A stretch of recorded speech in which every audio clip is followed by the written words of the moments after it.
જોડવા કેજરીવાલ મિલમાંથી ₹35,000 કેમિકલની ચોરી થયાની ફરિયાદ પલસાણા પોલીસ મથકે નોંધાઈ. ગત તારીખ 10 ઓક્ટોબરના રોજ સાંજે 3 વાગ્યાના અરસામાં જોડવા ગામે આવેલી કેજરીવાલ ડાઇંગ એન્ડ પ્રિન્ટિંગ મિલના કલર સ્ટોરના ઇન્ચાર્જ રવિન્દ્ર ઉર્ફે શશી નિત્યાનંદ સેનાપતિ, કલર સ્ટોરના assistant in charge Chandankumar Santoshkumar Panda, colour સ્ટોરના વર્કર ગોવિંદચંદ્ર પદ્મનાભી પાડી,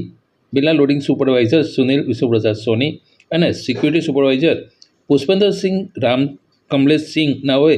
કેજરીવાલ મિલના ડાઇંગ કલર કેમિકલના ગોડાઉનમાંથી કલર કેમિકલના ડબ્બાઓ પૈકીના જુદા જુદા વજનના ડબ્બાઓ નંગ 7 થી 8 જેની કુલ અંદાજિત કિંમત ₹35,000ની તમામ આરોપીએ પોતાના આર્થિક લાભ સારું કોઈ જગ્યા સગવડ કરી કોઈ જગ્યાએ વેચાણ આપી દઈને મિલ સાથે વિશ્વાસઘાત કરી તમામે એકબીજાની મદદગારી કરી ગુનો આચરી નાસી ગયાની ફરિયાદ બુધવારે રાત્રે 9:30 વાગ્યે